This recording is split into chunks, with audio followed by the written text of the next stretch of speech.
Eles já dispararam aço e bombas atômicas. Revolucionaram a maneira de lutar em guerras.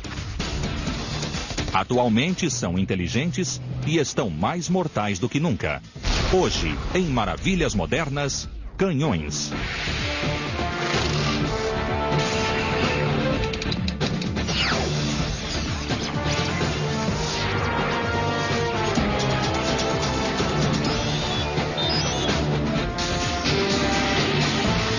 Maravilhas Modernas. Os canhões do século XXI são maravilhas tecnológicas que combinam inteligência e força, software sofisticado do Vale do Silício e poder de fogo devastador. Este protótipo, em avaliação no campo de testes Yuma, no Arizona, é o estado da arte em tecnologia de canhões. O sistema de armas Crusader, criado pela United Defense, é equipado com 21 programas de computador que automatizam o disparo, auxiliam o soldado a ler mapas e carregam os projéteis. Crusader is our cornerstone for moving into this next century. It's our cornerstone as we build to ensure that we are providing responsive fires to our maneuver forces. O sistema de canhão Crusader, pesando 40 toneladas, autopropulsado, móvel e com 155 milímetros de calibre, é capaz de disparar projéteis de aço de 45 quilos a 50 quilômetros de distância. Sua precisão é de 1 metro. O projétil possui 135 quilos de poder destrutivo. Crusader is the most advanced field artillery cannon system development in the world. The cannon is a fully robotic system built around 3 soldiers in a cockpit, much like an aircraft cockpit. Os soldados ficam sentados na parte dianteira do Crusader. Aqui, telas de computador fornecem dados vitais em tempo real, incluindo seu posicionamento global, a localização no mapa, o destino da missão e o momento certo de entrar em ação. Diferente de sistemas anteriores, a tripulação não ocupa seu tempo em funções braçais, como preparando munição, acionando espoletas e carregando projéteis e propelentes. Estas tarefas são realizadas automaticamente por diversas novas tecnologias. Até a revolucionária cadência de tiro do Crusader, de 10 a 12 vezes por minuto, deve-se ao avançado sistema de refrigeramento. Works the same principle as a radiator in your car. Cool liquid goes in, pulls the heat off the cannon, and then goes back into a radiator system, cools it, and what it does is by doing that, you pull the heat out of the cannon so that you can fire at that high rate so that you don't ignite the propellant prior to closing the breech on it. This is the only cannon in the world that will use that principle to be able to do that. All the other cannons in the world are only firing at about 6 to 8 rounds a minute, where Crusader is firing at 10 to 12 rounds a minute. Uma cadência de tiro fenomenal para um canhão tão grande e letal é 2 vezes mais rápido que o Paladin, o melhor canhão americano em serviço. O Crusader é equipado com o sistema Time On, que permite atingir o alvo com 8 disparos ao mesmo tempo. You look at the rates of fire significantly greater, the range significantly greater, and you start to say, wow, the issue is not just independently, it's when you synchronize those capabilities. That's why there's no cannon system in the world today to provide the capabilities Crusader does. O Crusader é a mais recente e imortal evolução de uma tecnologia de guerra criada no século XIII. Os chineses foram os primeiros a introduzir pólvora, inventada no século IX, em um longo tubo e carregá-la com um projétil de ferro, criando o primeiro canhão. There wasn't a grand revolution once gunpowder was invented. They were used as fireworks, they were used as loud, scary kind of noisemakers, but not really effective siege weapons. But by about the mid-13th century, first quarter of the 14th century, gunpowder and cannon make its way to Europe. The purpose of early cannons was principally as a siege weapon. In an effort for some princes to consolidate power, they had to have a way to reduce those tall, standing, high-walled castles. And the way to do that is to drag out these siege cannons, put them in place, and very methodically pelt the base of these ancient castles and cause them to collapse. Guerras de cerco duravam meses até anos, permitindo que os canhoneiros construíssem os canhões no próprio campo de batalha. Mas não era uma tarefa fácil. Produzir canhões nos séculos 13 e 14 era uma misteriosa amálgama de ciência e arte. The folks that ran those things were considered a little different, and they were very clannish. They stuck together. The guns are extremely expensive, so they were very personalized. They took great pride in them. And as you look at the guns, you can see that they carry the emblems of either the nobleman or the king. Some of the guns that you'll see have dolphins, sea dragons, all those things that are, at the time, considered good omens, good luck charms. Curiosamente, os primeiros canhoneiros eram fabricantes de sinos que dominavam a moldagem de metal. Eram processos tediosos que exigiam atenção completa a detalhes. They would have a sand mold made and then pour the liquid metal in and cast the cannon that whole way so that it would cool from the outside in. And then when it was finished, you broke the mold apart and you had just a solid tube. What you did then was they took a metal borer and bored out the center of the tube to make your actual gun tube so that you would have that firing channel. Nos 2 séculos seguintes, o bronze, mais leve e fácil de carregar em batalha que o ferro, dominou a indústria de canhões, mesmo que seu preço fosse 10 vezes maior que o dos canhões de ferro. O primeiro a utilizar canhões leves corretamente em combate foi o monarca sueco do século XVI, Gustavo Adolfo. He lightened up the guns so that the guns could move along with the infantry and provide fire support to the infantry on the battlefield, which was a big advance also. O disparo do canhão era feito com a bala e a carga de pólvora envolvidos por flanela. O canhoneiro então carregava o explosivo pela boca do tubo. Depois, inseria uma pena de ganso carregada de pólvora em uma abertura na base do canhão, fazendo a ignição da carga. No final do século XIV, projéteis explosivos foram desenvolvidos. Feitos de pedra ou bronze, os projéteis eram unidos com argolas e explodidos com espoletas primitivas. Geralmente eram carregados com uma solução explosiva e usados contra portos.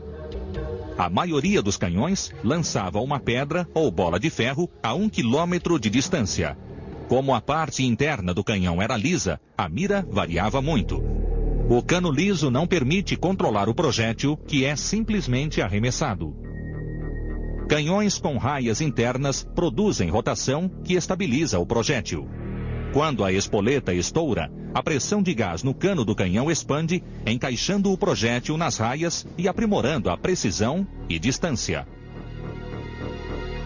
Rifling originally had little to do with accuracy. The rifling was simply a groove cut through the cannon that allowed the powder to collect. It was a place to collect the spent powder to get it out of the way of the bore, and then they would clean it out and ream it out. Discovered eventually that with the right twist, it made it more accurate. Os canhões grandes tiveram a primeira atuação importante na Armada Espanhola em 1588. As frotas britânica e espanhola combateram por quase 2 semanas no Canal da Mancha. Ambos possuíam cerca de 40 navios de guerra, mas o tamanho dos canhões ingleses acabaram sobrepujando a frota espanhola. As batalhas navais nunca mais seriam as mesmas, e os canhões grandes se tornaram a melhor arma do alto mar. Graças à sua mobilidade, canhões menores prevaleciam no campo de batalha.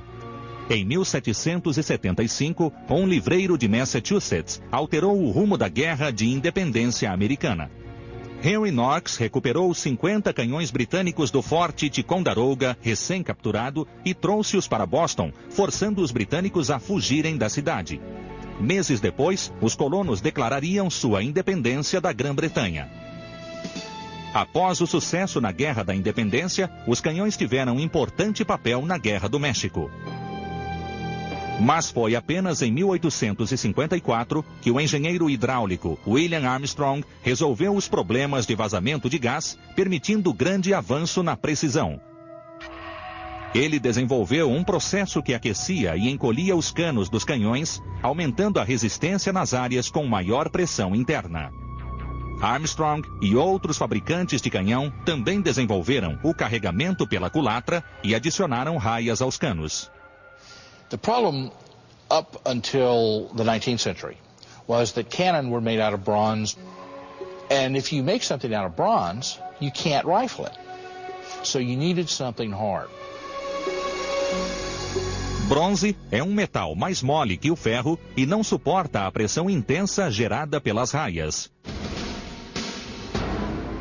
Os canhões de ferro sempre foram mais baratos. Agora, sem um antigo problema de vazamento de gás, ofereciam mais vantagens. No século XIX, a Revolução Industrial permitiu que as fundições e metalúrgicas produzissem um grande número de canhões. A mais importante fundição foi a West Point, em Cold Springs, Nova York. Era um dos 4 lugares escolhidos pelo presidente James Madison após a Guerra de 1812 para produzir canhões para os Estados Unidos. Ela produziu a maior parte dos canhões usados pelo Exército da União na Guerra da Secessão. Novamente, a guerra impulsionaria a evolução tecnológica. O período de combates trouxe avanços para diversas tecnologias do canhão. First of these, obviously, was smokeless powder. You need to have a propellant that when it sends that projectile out of the tube, doesn't give away the position of the tube.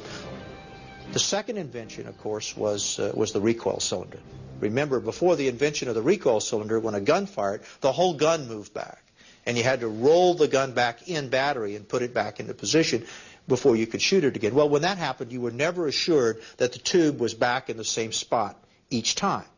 And it wasn't until you had the ability to have the gun recoil down a slide and move back into position after each round that you were able to do that. The third invention was the invention of really effective and reliable fuses. As espoletas já existiam 150 anos antes de a Guerra da Secessão começar. Eram feitos de tubos de madeira com diversos centímetros de comprimento, enfiados no projétil e acesos antes do disparo. A espoleta lançava o projétil e também o detonava sobre o alvo. Fazer a espoleta detonar no momento certo sempre foi um problema. Mas ele foi resolvido com a invenção da espoleta percussiva que detonava com o impacto. No final do século XIX, os canhões eram a peça central da artilharia de batalha. Assim começavam a surgir armas enormes criadas para amedrontar civis e aterrorizar soldados.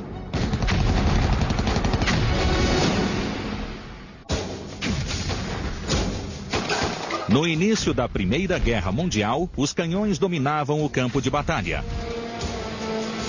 Agora eram produzidos em massa, mas mesmo assim, sua precisão não havia melhorado. Todos os países queriam canhões com menor cadência de tiro e maior precisão para não ficarem para trás. Mas, sem sistemas anti-recuo eficientes, a precisão não iria melhorar. Infelizmente, os sistemas anti-recuo da época não permitiam que os canhões voltassem em posição após disparar.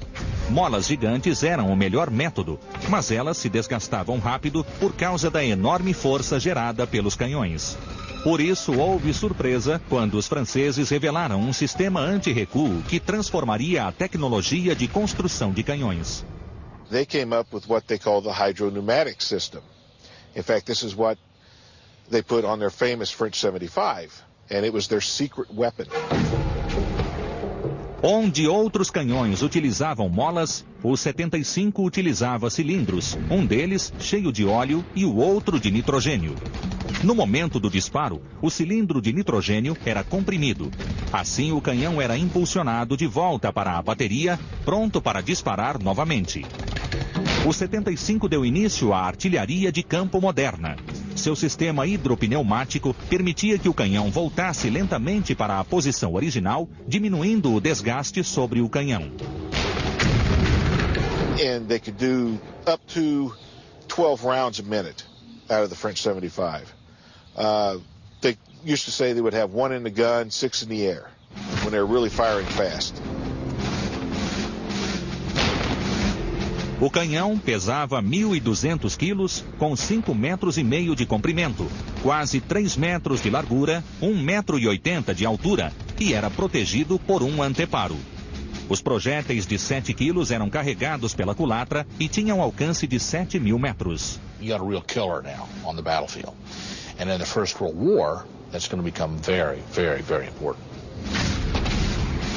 O sistema anti-recuo do 75 desencadeou uma onda internacional de pesquisas. In fact, in World War I, when they brought it over to America, we couldn't take the gun apart to find out how it worked because it was a French national secret.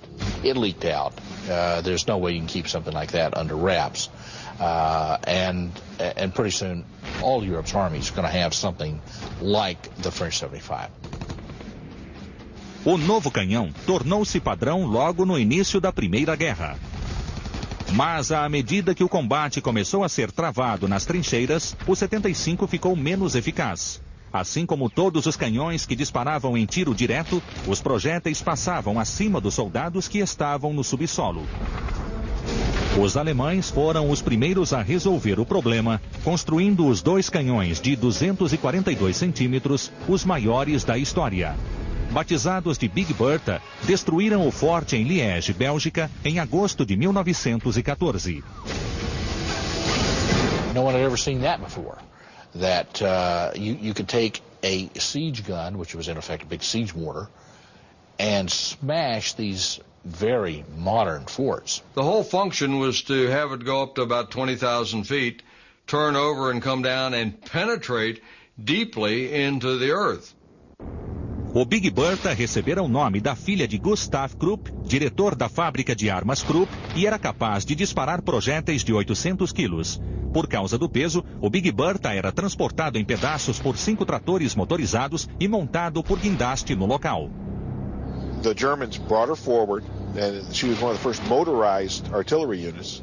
It took them about a day to emplace the battery, and then a day to get the range settled in. But once they did, they smashed each fort in turn and destroyed them all. Mas havia um problema. Quando disparava, o Big Bertha danificava o sistema anti-recuo, permitindo apenas alguns disparos por dia. Mesmo assim, foi o precursor de todos os canhões que chegaram ao fronte da Primeira Guerra. Railroad guns are pretty effective in World War I in that they are big. And remember, the front in the First World War is fixed, so it doesn't move very far.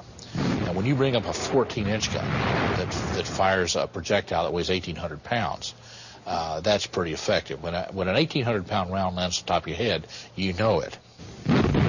Muitos exércitos desenvolveram armas similares, obrigando os alemães a investir em um canhão ainda maior. From the Big Bertha, Krupp then developed what they called the Paris gun. And this was an attempt by the Germans to sow confusion and panic in the French capital in 1917. Com 142 toneladas, o canhão de Paris pesava 3 vezes mais que o Big Bertha e disparava projéteis de 65 quilos a mais de 120 quilômetros. O Paris tinha o inacreditável cano de 33 metros. De março a julho de 1918, o Paris foi escondido na floresta de Crépy, próximo à capital, e apontado para Paris. Os franceses não conseguiam entender o que os atingia. In fact, when it was first fired into Paris, the French thought a gasworks had blown up. They didn't realize that they were being shelled. The secondary thing was, well, maybe they were being bombed from the air. Such a high-flying Zeppelin, perhaps they couldn't see it. After a while, though, it became apparent they were being shelled. This was one of the first guns that actually got something up into the upper atmosphere. And so it would get up there and then just kind of skip on the way down. The interesting thing about the Paris gun was that it was so big that it had to have a superstructure above the gun, because when the gun fired, it whipped. Mas com a pressão aliada em outros frontes, os alemães reconsideraram a utilidade do enorme e dispendioso canhão de Paris. They ceased firing the Paris gun, took it back to Krupp, and dismantled it. Enquanto o canhão de Paris era desmantelado, os grandes canhões em navios e defesas portuárias continuavam o combate. Canhões navais e costeiros lutavam em termos de igualdade até que a artilharia costeira evoluiu, introduzindo uma nova arma que desaparecia tão rapidamente quanto surgia. The advantage of a disappearing gun is that if your enemy is restricted to flat trajectory fire, as most naval weapons were at the time of their introduction, then the disappearing gun is raised up over an earth and concrete parapet, fired, then the force of its recoil carries it back under or behind that parapet. A grande vantagem era que o inimigo via o canhão durante os poucos segundos de disparo e não conseguia mirá-lo. Além disso, a amurada protegia a arma. Mas os canhões navais logo superaram o problema. The demise of disappearing carriages was really brought about by the improvement in technology to naval artillery that allowed them to indulge in high trajectory fire. Esta tecnologia beneficiou os alemães. Seu amor pelos canhões grandes surgiria novamente após a Primeira Guerra. Surgiam projetos para uma máquina de matar que faria o canhão de Paris parecer um brinquedo. No início da Segunda Guerra Mundial, a Alemanha continuou a investir no desenvolvimento de canhões grandes. Apesar de o Big Bertha e o canhão de Paris terem sido destrutivos apenas a distância limitada, os alemães ainda consideravam os grandes canhões ferroviários essenciais. During World War II, the Germans developed a gun called Doro. It was an 800 millimeter gun. It took 3,000 men 6 weeks to emplace the gun. It had a 500-man crew to fire the gun. It had a major general for a gun captain. Here is a tremendous amount of assets that you have to pour into a weapon that is that big. O Dora pesava 1.350 toneladas, o canhão mais pesado já produzido. Era tão grande quanto o Big Bertha e precisava ser transportado em pedaços por trem e montado no local. O Dora tinha 11,5 metros de altura, 7 metros de largura e 42 metros de comprimento. Seu projétil, carregado com pólvora, pesava 7 toneladas e podia destroçar cidades. Com poder explosivo de mais de 2.000 quilos, este enorme projétil podia viajar até 25 quilômetros para atingir seu alvo. It and another large gun called Gustav were used at the siege of Sevastopol in Russia. And that was their job, was to break up large concrete formations and fortifications. They did the job well, but aircraft using large bombs could probably have done just as well and would have freed a lot more men and a lot more technology, a lot more manufacturing capability that went into building them. The German army always had this love of giantism. And so whenever they had an opportunity to reduce a fortress, they would haul up these monstrous works of art like Dora and Gustav in the siege of Sevastopol. Enquanto a Alemanha se ocupava com armas grandes, os aliados buscavam a supremacia de artilharia por outro caminho. Em 1943, após 3 longos anos de experimentação, os aliados aperfeiçoaram a espoleta de proximidade, uma arma antiaérea que melhorava a eficiência da artilharia. What the proximity fuse did was you put a radio transmitter into the nose of the round. The transmitter puts out a signal, and when the round gets a return signal off the target, it would detonate the round. A espoleta foi usada pela primeira vez pela Marinha Americana na Guerra do Pacífico. Funcionou tão bem que o exército a requisitou para apoiar a infantaria e também atacar aviões alemães. During the Battle of the Bulge, the United States is in trouble. So what's done is they take that proximity fuse and they give it to the field artillery.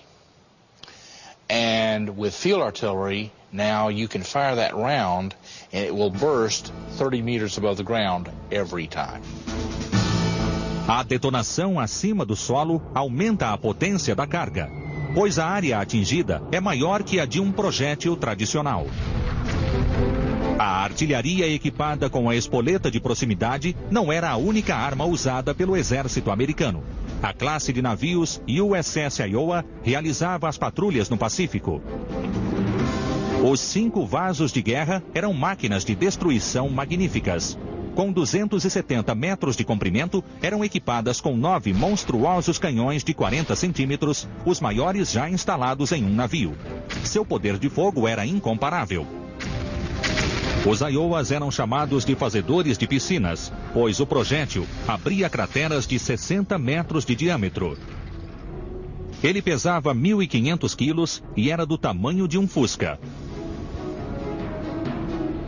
Os Iowas possuíam mira instalada em giroscópios e o inédito sistema de computador de bordo. The Aiken Relay Calculator allowed the Navy to quickly compute and compensate for errors and ranges, to be able to determine what a projectile would do. It was a natural marriage of the complexities of naval gunfire to the computer age. Apelidado de Mark I, o computador Aiken permitia que os navios da classe Iowa atingissem alvos a 40 quilômetros de distância com precisão. Equipados com porta-aviões e os navios Iowa, os Estados Unidos tomaram da Grã-Bretanha o título de Rei dos Mares. Infelizmente para os Estados Unidos, o poder de fogo naval também exigia avanços na artilharia costeira. Novas tecnologias forçaram os Estados Unidos a direcionar seu investimento para canhões portuários. It was evident that in the U.S. that as far as we were concerned, aircraft and surface-to-surface guided missiles were going to be the weapons of the future that would take the place of coast artillery. And so our heavy coast artillery didn't last a decade past World War II. Em 1949, toda a artilharia de defesa costeira foi abandonada ou desmantelada, deixando apenas uma série de monumentos de ferro, como este, no Museu do Exército Americano. Mesmo quando um setor do Exército deixa de utilizar canhões, sempre surgem novas possibilidades para o emprego de seus devastadores efeitos. A Segunda Guerra Mundial, que terminou com a devastação do Japão, também afetou a tecnologia de construção de canhões. Cientistas e militares discutiam a utilização de canhões na segunda metade do século XX. O poder nuclear seria uma preocupação global após o fim da Segunda Guerra. No começo dos anos 50, o exército americano trabalhou com a Comissão de Energia Atômica Americana para construir o canhão atômico. They're trying to get an atomic weapon on the battlefield. Seems like a good idea at the time. The problem of getting an atomic weapon on the battlefield, a tactical nuclear weapon, was that you could only shrink the warhead down so small. The smallest they could get it was about 11 inches, 280 millimeter. And so atomic ante comes into effect. A huge gun. It fired a 15 kiloton projectile 25 miles. A ogiva nuclear do Atomic Ante carregava uma incrível carga de 15 mil toneladas. 10 ogivas deste tipo equivaliam à força da bomba de Hiroshima. Atomic Ante tinha 12 metros de comprimento e pesava 85 toneladas. Sua diferença para outros canhões era a habilidade de lançar projéteis nucleares. Em 25 de março de 1953, em Frenchman Flats, Nevada, o canhão atômico foi testado pela primeira vez. Após o teste bem sucedido, uma pequena quantidade foi enviada ao redor do mundo. that gave the Army something to use in the nuclear race. That the Army could say, see, we too have nuclear capability. We have this very big gun that will fire a nuclear shell. Because you've got to remember, in the 1950s, there was talk of not even needing armies anymore at all. You would just need the Air Force to come over, drop the nuclear bomb on the enemy, and they, then you need a few soldiers to march in and, mop up. So the Army was looking at a way of staying in the game. And by having this nuclear shell, it was able to do so. If you really go out to Fort Sill and look at Atomic Annie, it is essentially a railroad gun that sits down on a firing base rather than stays on the railroad tracks. And rather than having railroad trucks underneath of it and pulled by an engine, it had two large motor power units that snagged onto it, picked it up, and towed it around. A carga nuclear do Atomic Annie era apenas uma das novidades. Os cientistas precisaram desenvolver um sistema que suportasse a força de disparo de uma ogiva nuclear. Então, investiram em uma ideia do início do século. Atomic Annie does have a double recoil system, and what that means is there is recoil, the normal recoil system you see in a lot of guns that come this way, but it also has one underneath so that it slides this way. And the reason for that is it softens the recoil of that thing so that it can be rapidly fired again if needed. The big problem with Atomic Annie and the guns like her was the same problem the Germans had. A battery was two guns. Normally a battery is 6, but this is a large battery with two guns that takes about a day to emplace. Your range is 20 miles. And in fluid warfare, sometimes, they're going to move faster than that. The other problem was, of course, the Soviets were a lot of things, but they weren't stupid. So they always had this thing targeted. Anywhere it went, they knew where it was. Os problemas não foram superados e o Atomic Annie teve o mesmo destino de Big Bertha, o canhão Paris e o Dora. Este Atomic Annie agora descansa em um museu em Aberdeen, Maryland.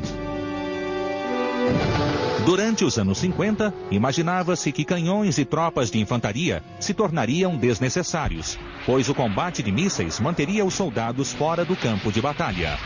So the missiles were what phased out Atomic Annie, because they were quicker to set up, they could go farther, they could hit harder, they were about as accurate. So it was as far as you could go with artillery and atomic weapons at the same time. Para competir contra foguetes e mísseis, os fabricantes aumentaram a mobilidade e precisão dos canhões, mantendo sua utilidade no campo de batalha. As guerras da Coreia e do Vietnã foram as primeiras oportunidades para provar que os canhões ainda tinham valor.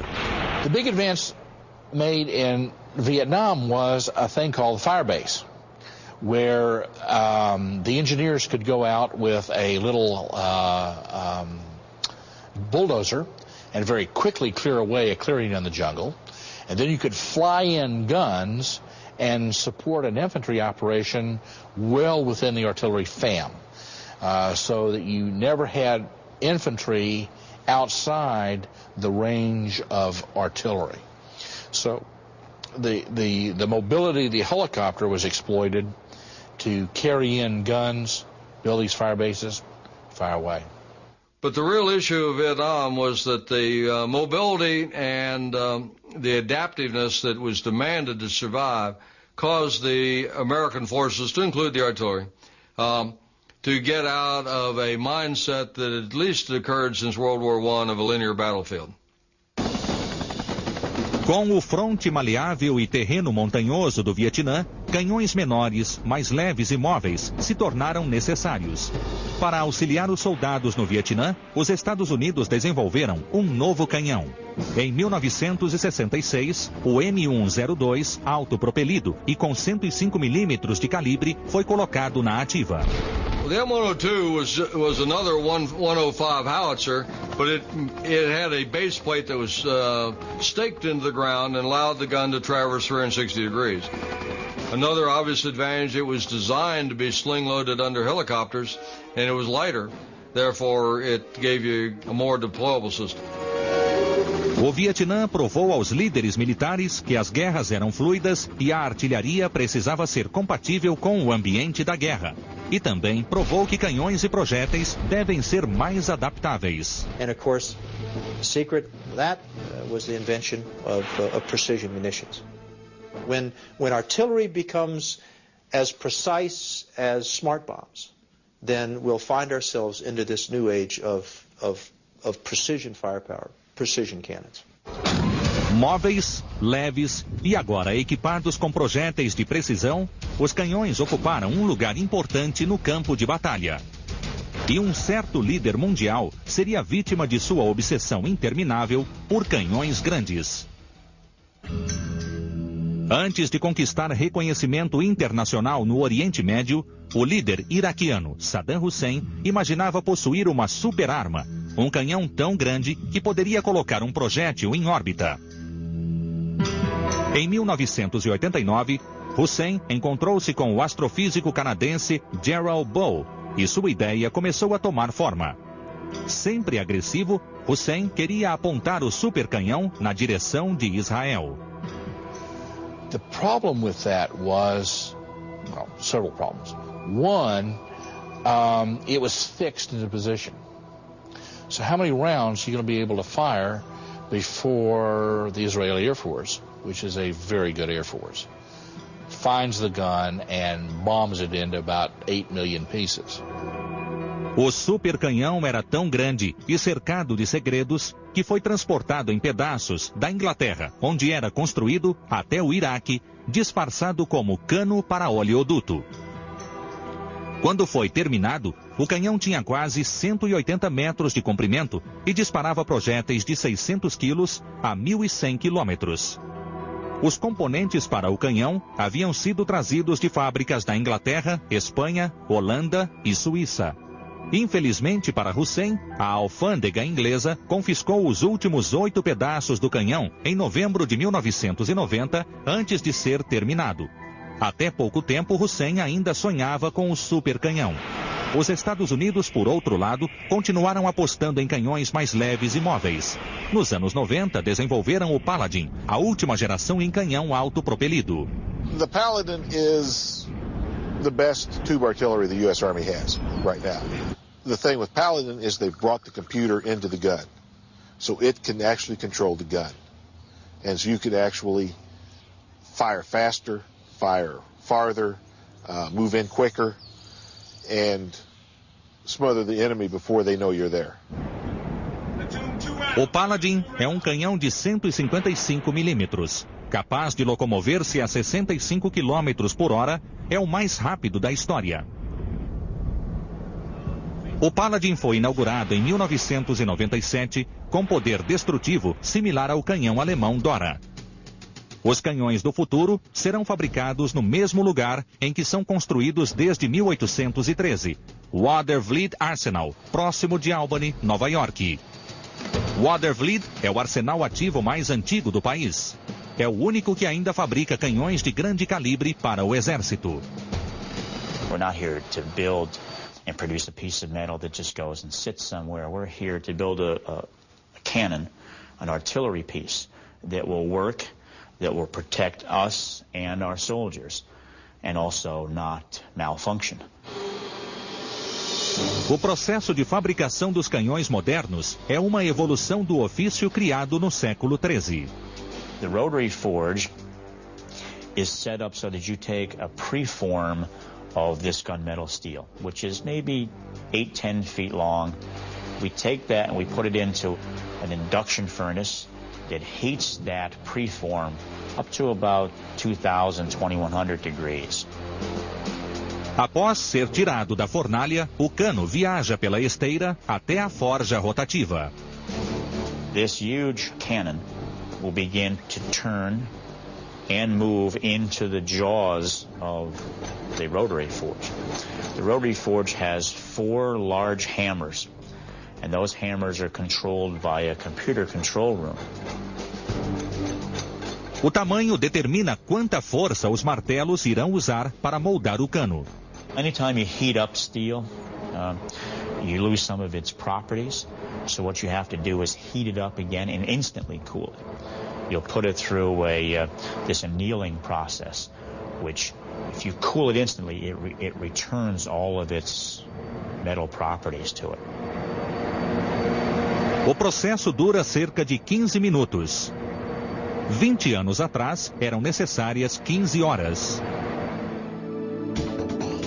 A Marinha Americana também aproveitou os avanços tecnológicos dos canhões.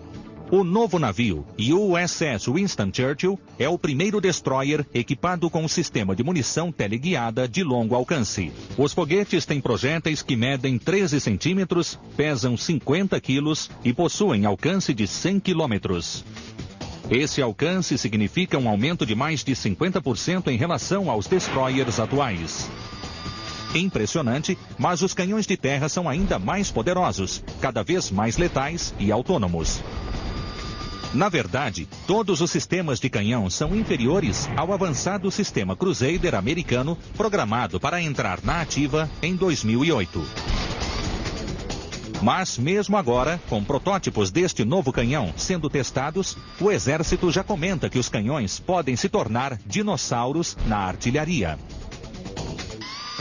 In this contest to determine which is the optimum weapon to use for fire support in the future, whether it's going to be a rocket-based or a cannon-based system, it really comes down to what system best supports the changing nature of war.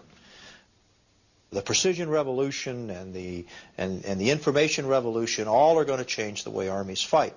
Battlefield of, say, 2015 or 2020 is going to be a enormously more lethal battlefield where armies will be spread over greater and greater distances, and weapons, because of their precision, are going to be used more sparingly in the future. O campo de batalha do futuro pode ser mais limpo ou não. Mas em algum nível, a guerra ainda vai precisar ser combatida de perto, onde a vitória será alcançada através do confronto direto. Ultimately, combat culminates in a face-to-face contact between two maneuvering forces as they close on each other. And the longer you can fire against an enemy, the closer he gets, the more effective you're going to be in the close fight. And the best instrument for shooting close has always been and will continue to be cannon artillery. Os canhões continuam sendo cruciais para a arte da guerra. Seja no visceral combate mano a mano ou na disputa entre precisão de disparo, o canhão defendeu seu lugar como peça central da artilharia por mais de 600 anos. Mesmo com o advento de novas tecnologias, os canhões continuarão lutando onde quer que guerras e batalhas precisem ser travadas.